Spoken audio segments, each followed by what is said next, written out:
Welcome to the AI for Career Success podcast by Curt Robbins, where we help you get smarter than your competition. This is episode 147. And we're your hosts. I'm Daphne. And I'm Fred. It's great to be here, Fred. You too, Daphne.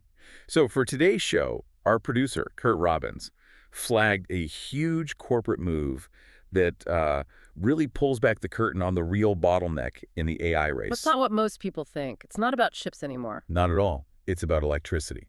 And we're pulling from some fantastic analysis here, reports from Bloomberg and Reuters published around December 22nd, 2025. And we've also got some great insights from LinkedIn authors like Laura Stewart, Sheldon Kimber, Thomas Wagenberg, and Bikash Kohli. So our goal today is to connect these dots for you. This one acquisition shows a massive shift in how the AI industry is being built, and you need to understand why the game is moving from computing power to, well, actual power. Let's get right into it. The big news that dropped on Monday was Alphabet announcing it's acquiring a clean energy developer called Intersect Power. And the price tag, Daphne, is the first big signal. It really is. We're talking about $4.75 billion in cash. Plus, they're taking on existing debt. This is one of Alphabet's largest deals ever. And it's aimed squarely at one thing: securing electricity for AI data centers.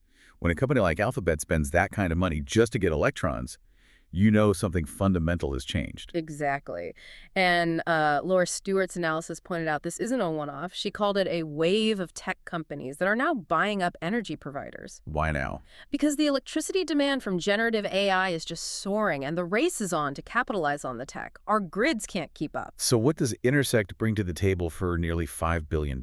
Scale. Immediate scale. They have something like $15 billion worth of energy assets, solar projects, battery storage, either already running or being built right now in the U.S. That's a huge portfolio. So this gets to the heart of it, doesn't it? Yeah. Why buy solar farms instead of more GPUs? Yeah. This is the real AI bottleneck. It is. And I think Thomas Wagenberg put it perfectly. He said, and I'm quoting here, "This isn't about compute. It's about power." That one sentence really says it all. We've all been obsessed with the chip shortage for the last few years, but that was a supply chain problem. This is a physics problem. It's a physical infrastructure problem. Let's take a brief break for a special message from our producer, Curt Robbins. Hi, this is Curt Robbins. First, thanks for listening. I truly appreciate your support. I want to let you know that I'm currently accepting new clients. My rates are affordable, and I have more than 25 years of experience working for enterprise companies like Microsoft, Northrop Grumman, Oracle, PNC Bank, FedEx, USAA, and Wells Fargo, among many others. If you want to improve your IT documentation and communications, hire me. I deliver fast, know how to use AI to improve efficiency and accuracy, and love going the extra mile to satisfy my clients. Thank you for subscribing and listening. Back to you, Daphne and Fred.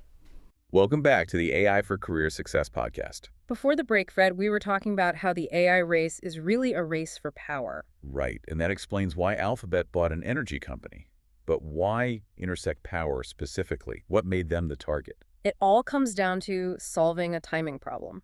Intersect is really good at developing power generation that comes online in lockstep with the data centers. In lockstep, what does that mean exactly? It means the power is ready to go the moment the servers are switched on. Think about it. You can build a data center in a couple of years, but getting it connected to the grid can take 5, sometimes 10 years because of all the regulatory approvals. So Intersect helps them bypass that massive delay. Precisely. They bought speed and certainty. And it's interesting, structurally, Intersect is going to remain a separate company, with their CEO, Sheldon Kimber, still in charge. So Alphabet is buying their expertise, not just their assets? Exactly. And that expertise is significant. They already have a $20 billion partnership with TPG Rise Climate. These guys are major players. And we can see this strategy playing out on the ground, right? In Texas. Oh, absolutely. This deal is directly tied to Google's $40 billion investment in Texas. Intersect is building a co-located power site and data center in Haskell County. Co-located. So they're building the power plant right next to the data center. Literally next door. A dedicated solar farm and battery system just for that data center. It's like their own private microgrid. It cuts down on so many problems with the main grid. That's a huge strategic advantage. Yeah. Now, Bikash Kohli from Google made a pretty bold claim about this. He said the goal is to add all this new energy supply without passing costs on to other grid customers. Yeah, that's the big promise, and it's a smart PR move. Data centers get a bad rap for driving up local electricity prices. But is it realistic? It's complicated. Even if they're generating their own power, building on that scale puts immense pressure on land, on water, on the whole regional infrastructure. So we'll see. So this brings us to the big takeaway.